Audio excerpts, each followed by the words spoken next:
Welcome to Mental Health Monday. My name is Mick Coyle. Coming up on the programme this week. One of the biggest mistakes that people make when they just get a diagnosis is they suddenly have this zeal to heal the world and change the nation, and they are not on a solid footing to take care of themselves and yet. The stress is too much. You know, I've experienced it repeatedly. That comes from such a positive place that somebody feels so strongly about you that they want you to take some steps. I think that's a really good place to be moving towards. It's super hard to say to anyone, are you okay? Or, I think you might not be all right. Mm-hmm. I mean, look back at 2017, didn't trust myself, didn't say it, look where we ended up. And I'll be reminding you how you can make connections with mental health organisations within your community. It's Mental Health Monday.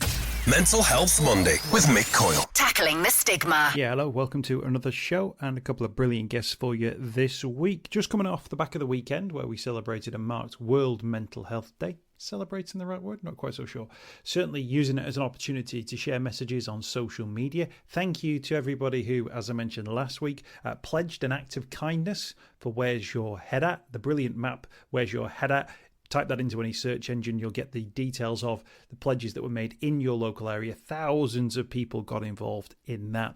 We're going to spend some time with, some familiar faces here on the programme. People I've caught up with on many different occasions in the past, and brilliant to catch up with them once again. I'm talking about Clarke Carlisle and his partner Carrie. Between them, Clarke and Carrie have now got a website which is focusing very much on mental health and the well-being of people, and a particular focus for those who during lockdown have had a really difficult time of it, those working on the front line. They've got a new service that they're offering as well. We'll also talk about Black History Month and the prominence and relevance of that, particularly given everything that's gone on in the world this year. That conversation's on the way. But Carrie Carlisle and Clarke Carlisle, first up, how's Clarke getting on? Yeah, I'm incredibly well, thank you, Mick. It's been a strange period, but a very busy period. And as we speak to you today, I've got to say that we're busy. I'm very busy. There's a lot going on. That being said, I feel capable, I feel vital, and I'm really excited about, the things that are happening with us and through us. Absolutely. Carrie, it's all going on, as Clarke says. Busy in the family. We've had this period of time which nobody's ever experienced ever before. You can completely appreciate that people will come at this time in their lives from completely different angles, won't they? Oh my goodness. I think that's the only thing that we have in common is we're all uncertain. This is new for all of us. We had my second, Clarke's fifth child, am I right? Yeah. Yes. We have to count. We have to do a head count. It's like Home Alone constantly in this house. Second back. She was born the day before the World Health Organization announced there was a pandemic. So people were sick. Nobody knew why. We were in hospital for 5 days in a bubble. Didn't really know much about it. And genuinely, the world closed behind her. So stuff like, your first vaccinations, going to see the midwife, all that sort of thing. It all just stopped. She was like the last one to do all the stuff. Yeah. And then we moved up the country to Newcastle the last day before lockdown. And then it was my 40th birthday, the first day of lockdown. And it was just all strange. Surreal, it? So surreal. So strange. Yeah. And we really dipped though. We weren't always good all the way through it.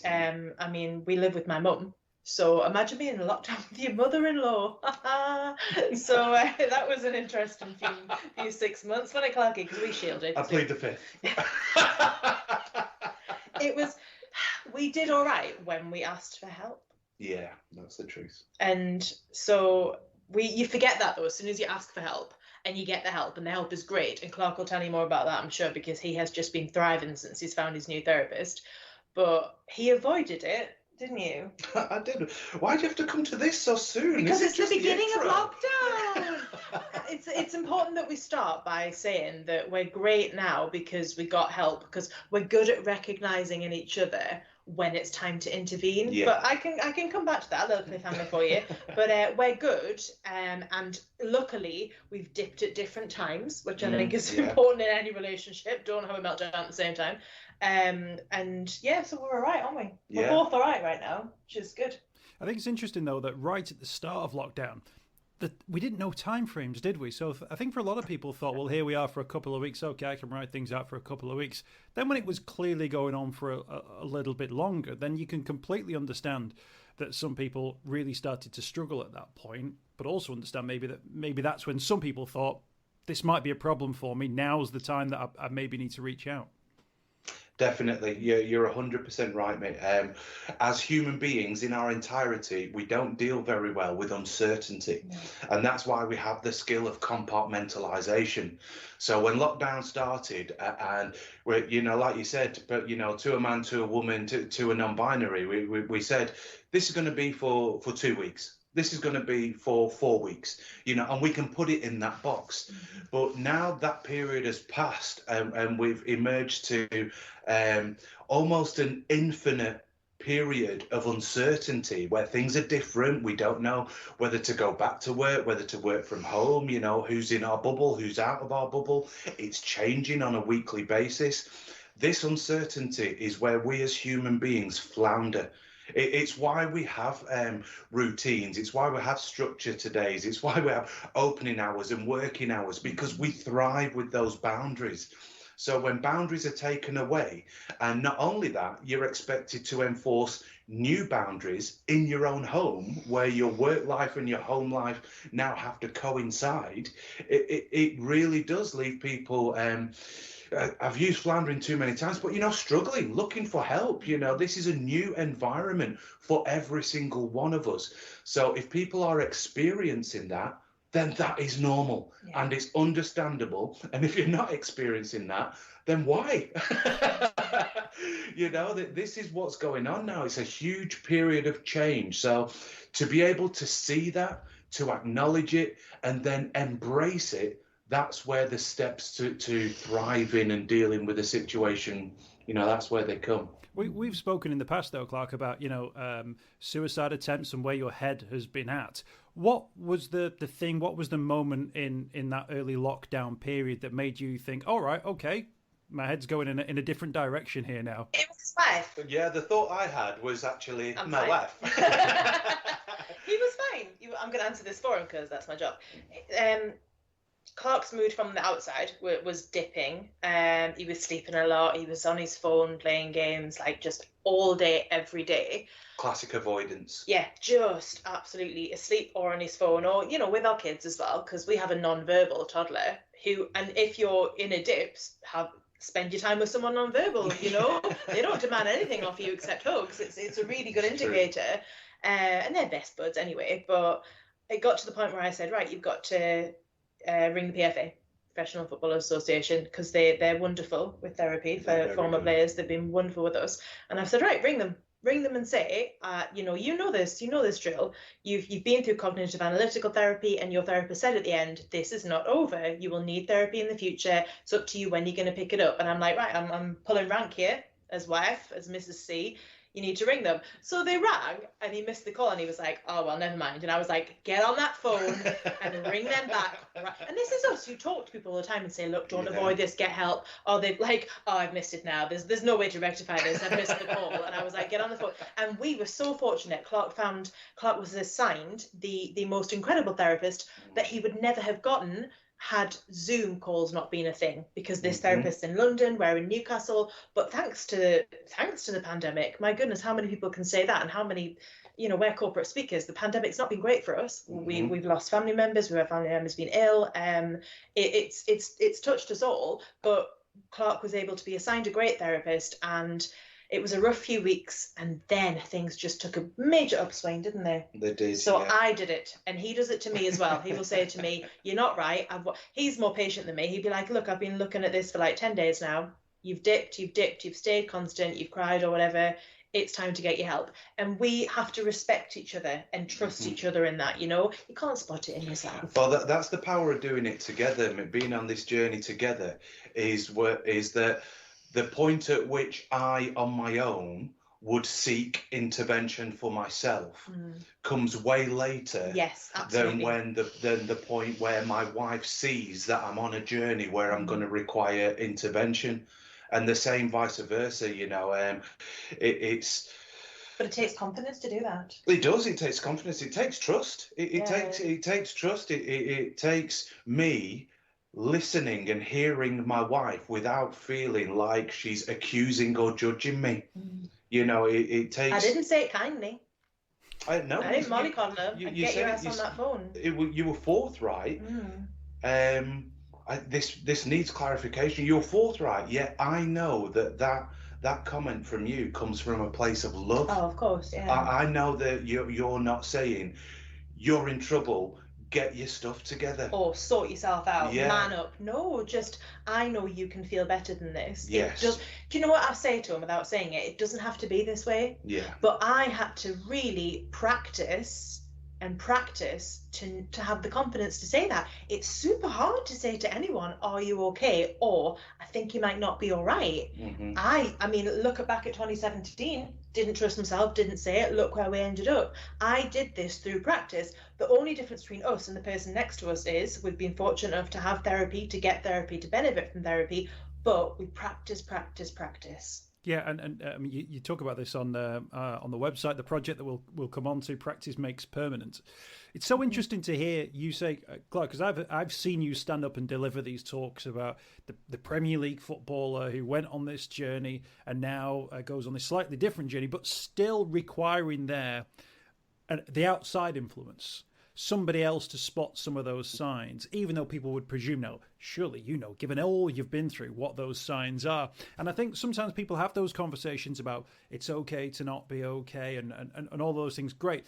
I feel it is shifting a little bit towards empowering your friends, your colleagues, not just to respond to your own mental health changes, but to spot changes in other people and know what to do and say at that point. And in many ways, that's more powerful, I think, because that's when you get, some people will say it's nagging or, you know, the nudge that goes, will you pick up the phone and call?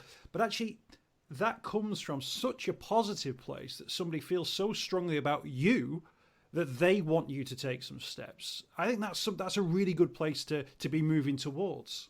It's a It's a fantastic place, Mick, because you're 100% right in there's a shift now in where we are as a society with regards acknowledging and addressing adverse mental health issues.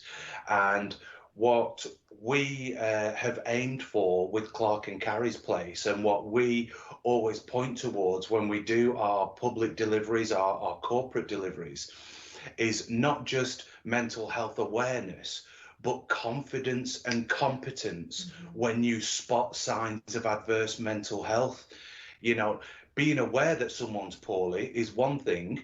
Knowing what to do and having the confidence to do it is a very different thing.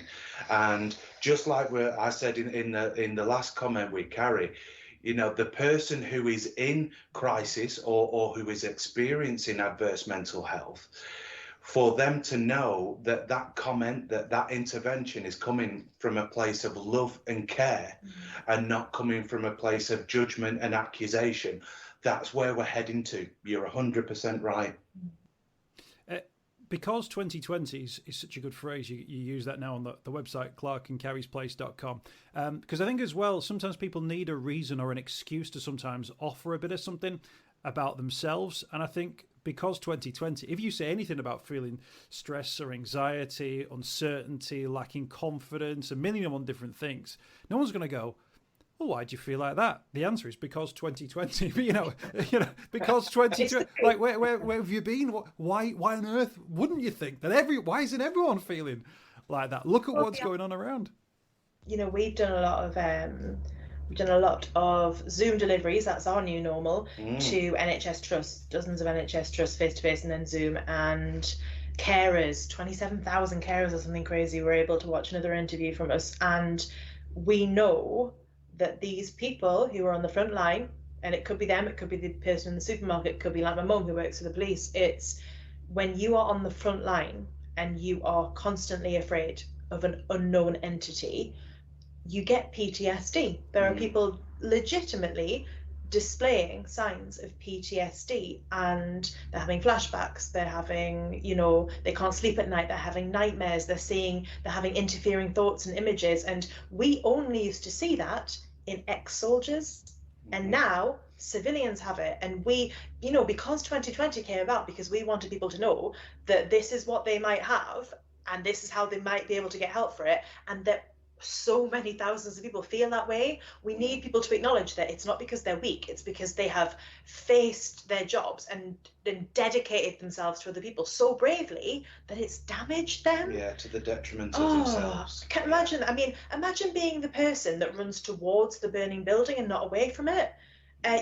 These people deserve all the support, all the help, and all the awareness that they can have, and we just want them to be able to reach out and get that. It's got to be called every single NHS directory in England to make sure that was on hold. There's a lot of directories there. I like a talk, but that was a lot. They need to know that there's nothing wrong with them. This is an understandable and normal emotional response, and it's a sign that their emotional guidance system is working. They're not broken. Yeah, because 2020, the actual title came about because my wife is a genius.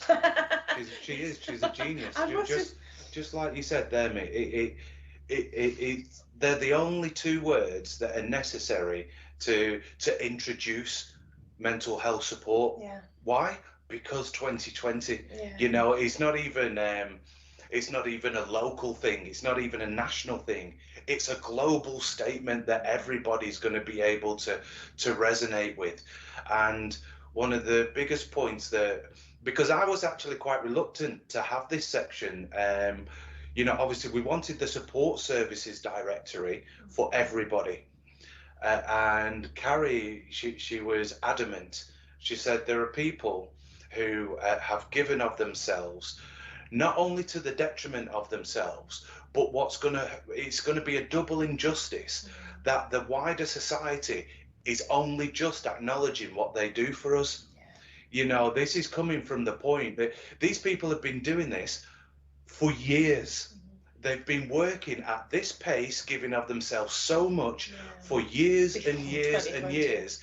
And now this has come along on top. They were already innovated. We act like our emergency service workers, our policemen, our first responders, people that earn minimum wage in this country as well. We act like they were fresh for 2020. Yeah. Like, I've been so rested in this 21st century life. Let me just go into a pandemic. They were already innovated. They were already in trouble. How do we know? Because we were consistently talking to them. And when this happened, our first thought was, oh my gosh, how are they surviving this when they were already sick, they were already tired, the government had already made sure that their children were hungry and that nurses had to go to food banks. Oh, but have a pandemic, there you go. It's too much to bear and we had to do something about it.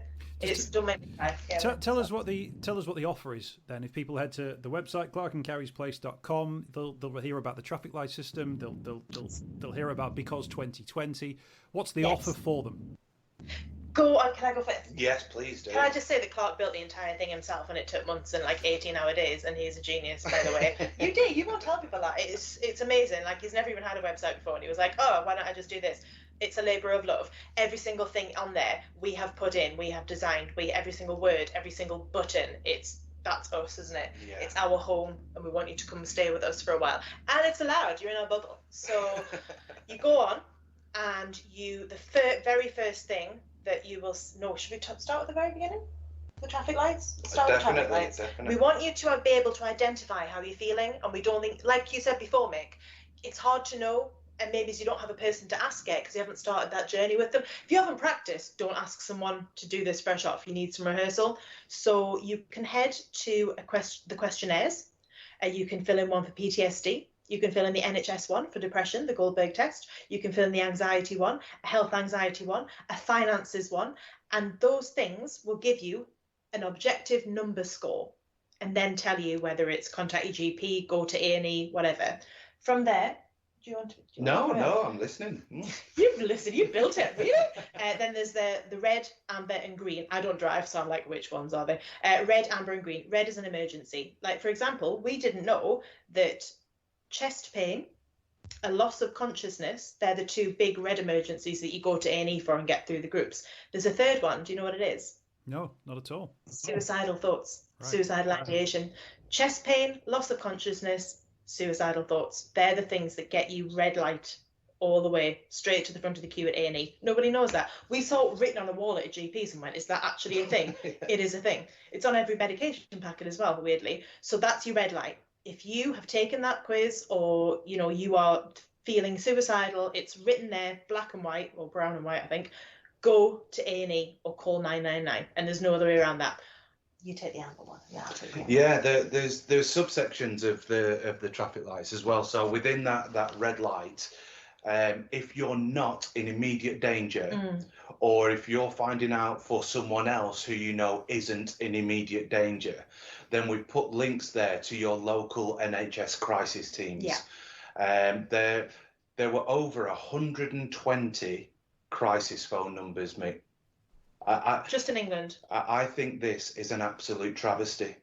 If you have a physical ailment, it doesn't matter if you're in Preston, in Newcastle, in Cornwall, you call one number. Yeah. If you're in mental health distress and you have that ailment, there are over 250 numbers for you to call. That was our first. So anyhow, I digress. We'll come back to that. Yeah. I'm going to start that again. The red light system. Yeah. If you are in immediate danger, call 999, go to A&E. Yeah. If you believe someone is in immediate danger, call 999, get them to A&E. Yeah. If you don't know where they are, and this was new to me, you can call 999 and request a welfare check. Yeah. And the police will actively locate that person, not to criminalise them, but to check on their welfare and get them to the appropriate support. So that's what we do nationwide if someone is in immediate danger. The rest of the red light section is for those who aren't in immediate danger, but are in obvious crisis. Now, they are links to your local NHS crisis support team. There's a map there. You could just click the button, it's region by region, and as you go in there, it has town by town or borough by borough, all linked to your NHS crisis team. As we get into the amber section, this is the section where we know from experience is fundamental to either the beginning of recovery or the maintenance of well-being, and that's talking therapy services. But here's the caveat for that one. There will be a caveat. Yeah. The thing about the talking therapy services is, again, they're regionalised up and down the country. So we've got the NHS regional map on there. You click on your region and there will be the number and a link to your local talking therapy services. The caveat is... brace yourself. You ready for this one? Obviously, we understand people want to do everything they can to help, and we would never criticise anyone that works for the NHS. Please let us put it out that way. You are doing a fabulous job. You've saved our lives. You've saved our family on so many occasions. Some NHS talking therapy services will ask you to phone Samaritans or Mind. Samaritans or Mind are listening services. So there's no therapy that goes on there. So we just want people to be aware of that, to have the confidence to say when they phone them, actually, I don't want a listening service. I want you to help put me in touch with someone. Minds matter, the sort of thing you go to your GP for. That's the only caveat. It really disturbed us. The rest of them are doing absolutely amazing jobs. Some things, because we phoned every phone number, we spoke to one well-meaning gentleman. He was lovely. We said, we need to talk to your talking therapy. We need talking therapy service. And he went, oh, what's that? And we went, oh, is it your first day? And he went, no, I've worked here for years.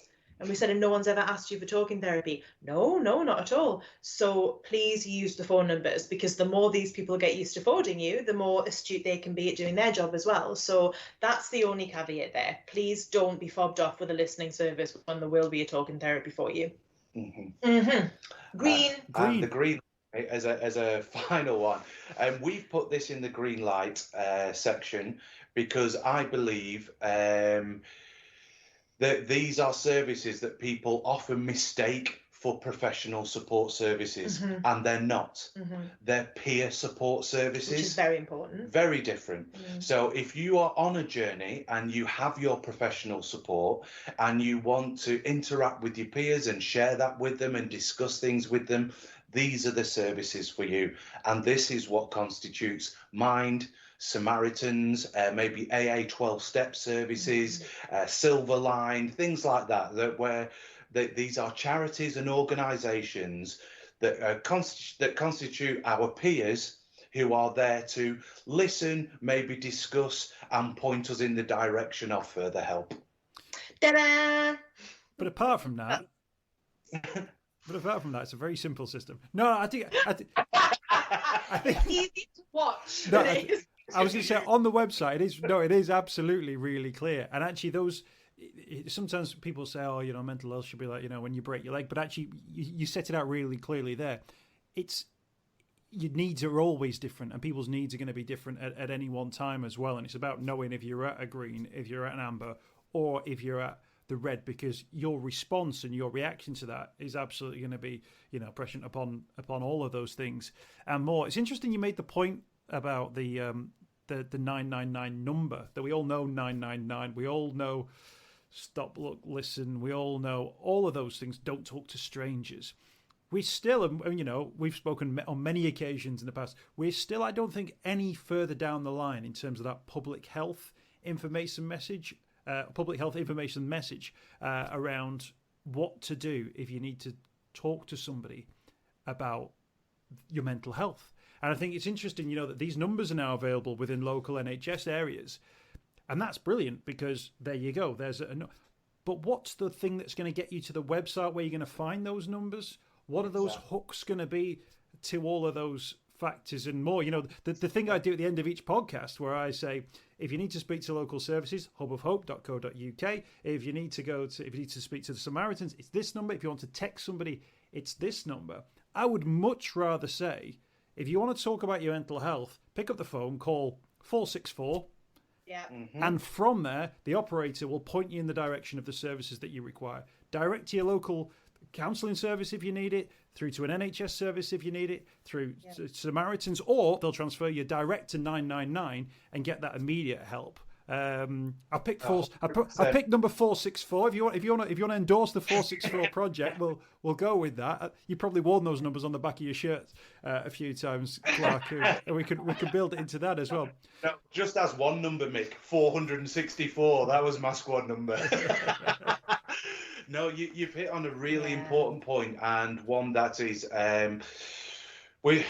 without giving too much away, it's an ongoing project myself and a very close friend of mine. Mm-hmm. We are going to make headway in this area. Watch this space. The two things that you have hit on there. One is the centralised national number for mental health services. Mm-hmm. So that's number one on our agenda.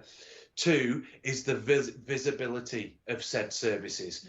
Yep. There's a lot of resistance within health services, especially in the mental health sector, when people lambast them for not having services. The services are there. Yeah. Nobody knows that the services are there. So, you are doing fantastic work, but the visibility of what you have is non-existent. But they need that because it's so underfunded. And this is it. We come to this quandary. It's a really vicious circle where they're already overwhelmed. Yeah. They're already understaffed and underfunded. So what is the point in increasing awareness of the service, which is only going to put people in touch with a service that's not going to be able to meet their needs? So, there are wider issues around this, but those 2 points that you hit on there, in visibility and the centralised number, that is a project of mine and a friend of mine, and you'll be seeing about that in 2021. Yes. We like it. It should have been 2020, but because 2020 not happening now. There is a lot. There is the burden and responsibility that comes with raising awareness. Mm-hmm. But the more we know the loopholes, the more we know to go to the GP and ask for Minds Matter, the more we say to people, have you asked if you have an employee assistance program at work? Because they can skip you, to the front of the queue. There are ways and means around this. Peer support face-to-face used to work very, very well, but we can't do that now. But then again, Zoom calls are making people more accessible. So things are very slowly getting better, but we just don't want everyone to have to hit crisis before they do, because we know you can get back from it. You can always get back from it. Please don't be afraid. It takes a lot of work. It takes a lot of work. It's far less work to start earlier on and just maintain. It's interesting that, despite the fact you've talked about the fact even during lockdown yourselves, you've gone through the highs and the lows, the ups and the downs, the new therapy again. Your focus is very much outward, though, isn't it? towards helping other people? You know, this service for frontline workers. No. No. First, it has to be. Stop. People have this stop. Red light.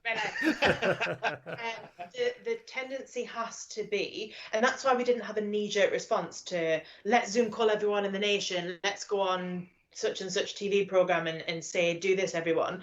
We had to make sure we were right first. There is this tendency that people have, and this is why it's hit NHS workers hard as well, but all first responders hard. We have this tendency, the more our health decreases, our mental health declines, to reach outward and help people. Clarke used to do it all the time. His phone used to be switched on 24/7 when I first met him. 3 a.m, people would ring him and I'd be like, what are you doing? You've just got out of psychiatric hospital. This is crazy. The more that we resist that urge and go, do you know what? Okay, I'll get back to you. Let me turn inward. Let me turn inward and make me right. Let's get us from a place, because we cannot be any help to anyone else unless we are okay. So we spent the first couple of months of lockdown, which were quite tumultuous, you know, financially.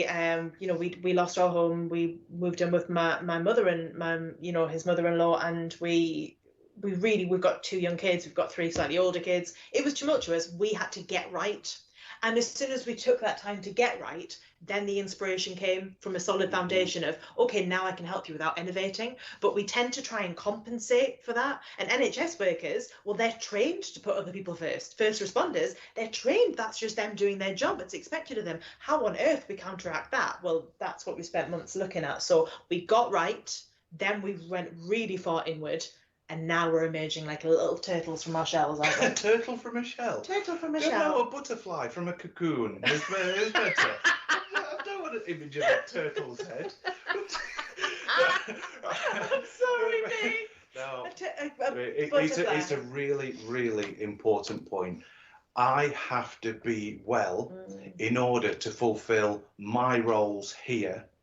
And then I have to be very well in order to overflow and help others. One of the biggest mistakes that people make when they just get a diagnosis and just get well, or just put down the drink or stop taking drugs, is they suddenly have this zeal to heal the world and change the nation, and they are not on a solid footing to take care of themselves and yet. the stress is too much. And invariably, it knocks that said person back further than they were before. You know, I've experienced it repeatedly. And it took me putting my foot down a lot, actually, and going, no, you're not right yet. So I took my phone off him. When you got out of hospital, the phone came away, and I was like, who are you going to help right now? The phone started ringing, and people wanted to share their stories, which is wonderful when you're in a place that you can hear it. So, no. With lockdown and with this project, we looked after ourselves. Yeah. With a bit of impetus from my wife, I took extra steps to look after myself. From a position of wellness, like Carrie said, the inspiration came for this project, but not only that, because we were well, Mick, the capability came with it too. So yeah, this is tumultuous. We have got a child who's breastfeeding, who's up all hours of the night, who wakes up a toddler because there's 4 of us in one room, who we have to try and confine ourselves in one room because my mother-in-law works night shifts, and I'm still trying to study for a degree and build a website and read these books and be a father and a husband. But we're capable. Yeah, we are. Because we're well. So no, we don't look out first. And also, that's why part of the website's a membership site, because we can't have everyone in there, just the ones that are ready to practice. And if they want to practice 1 month, that's why it's £2 a month to join, but only if you want to do a month, go do something else. If you want to join every month, great, no problem. But we don't want everyone in there. We can't have everyone in there, just people that are ready to do it at that time, and then they can go off and practice elsewhere. So we have really firm boundaries, and at first we felt mean, we felt, selfish and all that, and it's the dividends it has paid off. Oh my goodness. ClarkeandCarriesPlace.com is the website. You can find out more about the membership, but also the services that is available for everybody, first and foremost for free as well. Can I just mention... The vital stuff is free. You don't pay for it's extras. The membership forum is extra. Everything vital is on there for free, so don't worry about that. Can I just mention Black History Month for the month of October, which means I'm asking you to wear a couple of hats on this one now, Clarke, because obviously talk about World Mental Health Day coming up on the 10th of October, the whole month of October, Black History Month as well. I know that you've spoken about your dad when you do your talks and your relationship there. Tell me now, if you can, about the relevance of Black History Month as you get an opportunity, I guess, we all do to look backwards, but we also very much have to focus on what's going on in 2020 and what will be going on for the next 5 to 10 years. It's very interesting because the relevance of Black History Month actually, it changes and transforms year on year. It changes and transforms with my personal experience. It's changed and transformed actually with my health journey, because there's a lot in the life of being a black man that can be quite traumatic to reflect on me. That there's a lot of things that happen that you suppress or choose to ignore or have to ignore for a period of time, especially my father's generation, but in a different dynamic, my generation as well. And you only, I have to be in a place of wellness to be able to look on and analyze and digest a lot of that. And then I have, we have 5 children, and my 12-year-old son, who now is a bigger activist in this regard than I've ever been in my life. He's so in tune. He's so, he's amazing. I'm so proud of him. It almost puts me to, I feel pangs of shame about how reluctant I've been throughout my life to be vociferous on this issue. But it also fills me with pride that he feels able to voice, to voice his opinions on this matter, and he feels that they will be heard, that it's an opinion that matters. It's amazing. It's emotional, and the emotions with it change every year, Mick. And this year, it's my 12-year-old son who's brought a different dynamic to it. He's far more interested in our heritage than I've ever been in my life.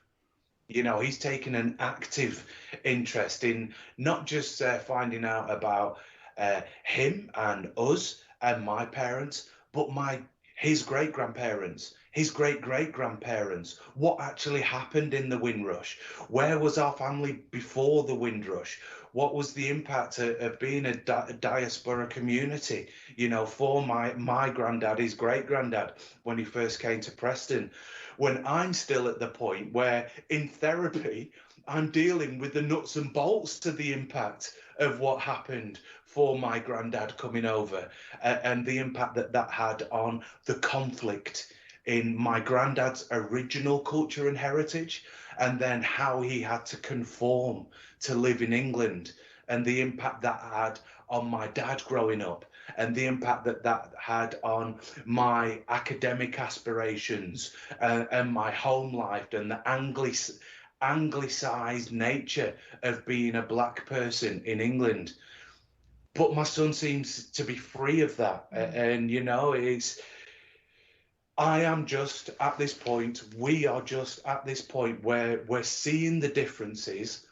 We're in a place where we can acknowledge and digest and analyze those differences. And as a family, we are in a position where we can discuss these differences and see what it is that we want differently in the future and how we get there. What an answer. What an answer. I can't I would never have expected, anything. I know how well you speak, but actually to hear you speak so passionately about, your son in that way is really quite something. But also I think representative of the fact that, that particularly in Britain, Black history, although goes back many years, generationally, people can still see those the first footsteps, if you like. You can pinpoint the day that a family arrives, for instance, and that might only be a granddad generation away. But then, I guess for a younger generation, when it becomes great granddad, it becomes a little bit more distance. I think you see it as within a much wider context, because it's not your granddad who maybe used to pick you up from school, or your granddad who used to play football. It's your dad's granddad, and therefore it's a little bit more removed. So you get to look around a little bit more and go, well, actually, how does this feed in with something that's going on in London? How does this feed in with something that's going on in the United States of America or in the Caribbean? And I think that's the thing that young people will always get the benefit of, that they just have time on their side to be able to have that conversation. And then if they go on to have children, then their opportunities to look at this will be much wider again. But also, as a society, we've got to respond to each of those generations correctly and make sure that those opportunities are coming their way. So you can look at something as a history lesson, as a study, as an education, not as appears to be the case at the moment. It's a fight. It's an activism. It's a you've got to do it today because who knows what tomorrow will bring. And I think a lot of people felt we'd moved on from that. Quite clearly, in many parts of the world, we've not moved on from that, which is why the Black History Month is still always very much about the past, but still the present, I always guess.